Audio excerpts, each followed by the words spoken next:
السلام علیکم ورحمۃ اللہ وبرکاتہ۔ سیدنا علی دن رات کا زیادہ حصہ اللہ کی عبادت میں گزارتے تھے۔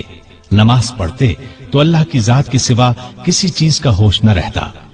آپ کے چند حکیمانہ اقوال یہ ہیں: غریب وہ ہے جس کا کوئی دوست نہ ہو، گناہوں پر شرمندہ ہونا ان کو مٹا دیتا ہے، اور نیکیوں پر مغرور ہونا ان کو برباد کر دیتا ہے۔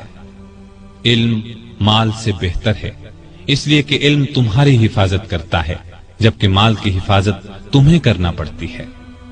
جو چیز نہ آتی ہو اس کے سیکھنے میں شرم نہ کرو۔ کسی سوال کا جواب نہ آتا ہو تو یہ کہنے میں نہ شرماؤ کہ میں نہیں جانتا۔ سخاوت وہ ہے جو مانگنے سے پہلے ہو۔ معاف کر دینا بہت اچھا انتقام ہے۔ مصیبت میں گھبرانا سب سے بڑی مصیبت ہے۔ لالچ سے کچھ روزی بڑھ نہیں جاتی، لیکن انسان کی قدر گھٹ جاتی ہے۔ بات کہنے والے کو نہ دیکھو بلکہ بات کو دیکھو۔ نیکی کی کوئی قدر کرے نہ کرے، تم نیکی کیے جاؤ۔ سخت ترین گناہ وہ ہے جو کرنے والے کے نزدیک معمولی ہو۔ مصیبتوں کا مقابلہ صبر سے کرو اور نعمتوں کی حفاظت شکر سے کرو۔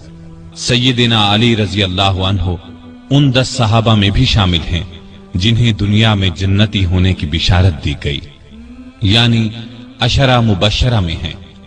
ان تمام خصوصیات کے علاوہ آپ کی ایک خصوصیت یہ بھی ہے کہ نبی صلی اللہ علیہ وسلم نے اپنی پیاری بیٹی سیدہ فاطمہ رضی اللہ عنہا آپ کے نکاح میں دی۔ آپ درمیانے قد کے دوہرے بدن کے تھے، چہرہ بہت خوبصورت اور باروب رونق والا تھا۔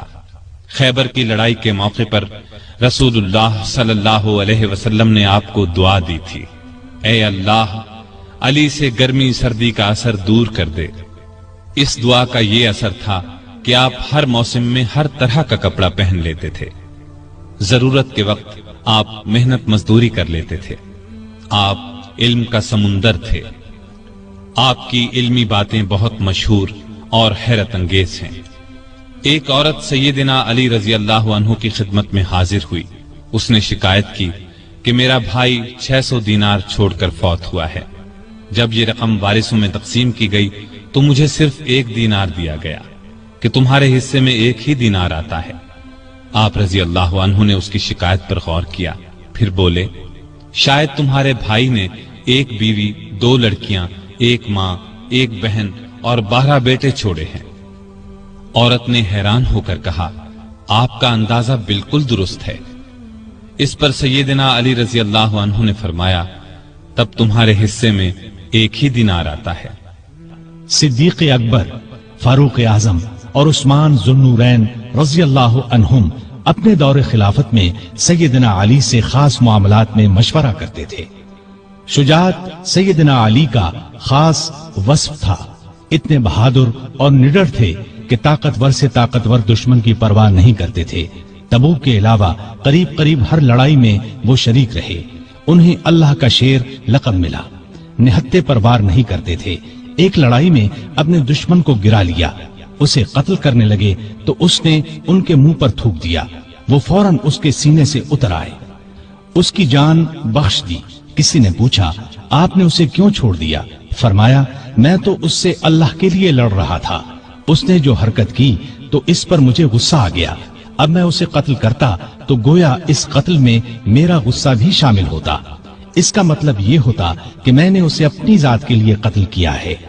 سیدنا علی کی بہادری کے واقعات ہمیشہ تابندہ رہیں گے۔ ان کو رسول اللہ صلی اللہ علیہ وسلم سے بہت محبت تھی۔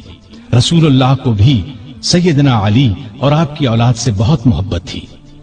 سیدنا حسن اور حسین کو رسول کریم صلی اللہ علیہ وسلم اپنے کندھوں پر اٹھاتے اور فرمایا کرتے تھے: اے اللہ، میں ان دونوں سے محبت کرتا ہوں، جو ان سے محبت کرے تو بھی اس سے محبت کر، اور جو ان سے بغض رکھے تو بھی انہیں مبغوض رکھ۔